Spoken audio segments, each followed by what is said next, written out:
Let's talk about slips, trips, and falls. If I or someone else is involved in a situation where I slip, trip, or fall, what are the particulars, what's the concerns, and how should we handle that properly? Okay, so we get a lot of phone calls with regards to slip and falls on somebody else's property, like business property, like a grocery store. What's important to know is that not every case is a viable case. For example, if somebody slips and falls on the water in a grocery store aisle, the main question is notice. Did the property owner, the store manager, or store employees, did they have proper notice that the spill occurred? For example, if right before you walked over that wet area, if 30 seconds before that somebody spilled water or ketchup on the floor, 30 seconds is not enough time for a property owner to discover the defect or the dangerous condition and to clean it up. So if they didn't have a chance to discover it, you can hold them responsible for the damage. Now, if you slip and fall, and while you're on the ground, on the floor, somebody runs up to you and says, listen, I told those people 20 minutes ago, there's a spill there, and they still haven't cleaned it. There's notice, okay? Take down that person's name, their phone number. Then you can prove that, yes, they were notified of the spill, they should have had proper time to clean it, and they didn't. Now then they're responsible.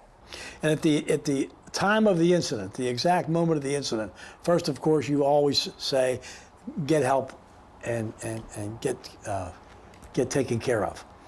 What are the next steps in a slip and fall? Is it photography? You take out your cell phone and take a picture? What are your thoughts there? Yes, if you can take a picture, definitely take a picture, number one. Number two, call us as soon as possible. Because guess what?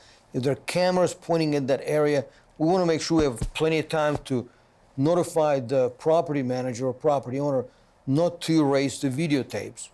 So this way we can have proper evidence, documentation that yes, this is what happened, this is how it happened, and it's on video so we can see whether or not that defect caused your injury.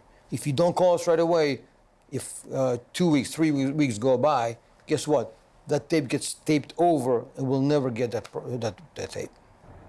There are also trip and fall accidents which involve tripping on improperly maintained steps or stairs, or sometimes stores have merchandise that is shelved improperly and may project into the aisle or may be improperly placed on the ground. And if someone trips over that, the store may be liable for the injuries the person sustains. How about sidewalks and parking lots and those kind of things? Anything different with regard to that? Whose responsibility it is to take care of a sidewalk or a parking lot or in that direction, other than being in a store or a property? Well, it depends on who owns the sidewalk. The duty is different in a variety of states based upon whether the owner of the property is a commercial business owner or someone who has invited you onto the property as a guest, or whether you're a trespasser. Different duties are owed by the property owner to people. And you need to consult with an attorney to see whether or not the property owner breached that duty and may be liable for negligence. And in terms of investigating things like, Ed, you were mentioning cameras and taping over, et cetera, yeah. It really is important that you get with someone that knows what they're doing and can follow up correctly, as opposed to you trying to do that yourself. Is that right? Yes, and contact us as soon as it happens. As soon as it happens, it gives us more time to investigate, get all the videotapes that there are, and to help you out and to present your case better. And in terms of costs and fees? We've got your back, not your wallet.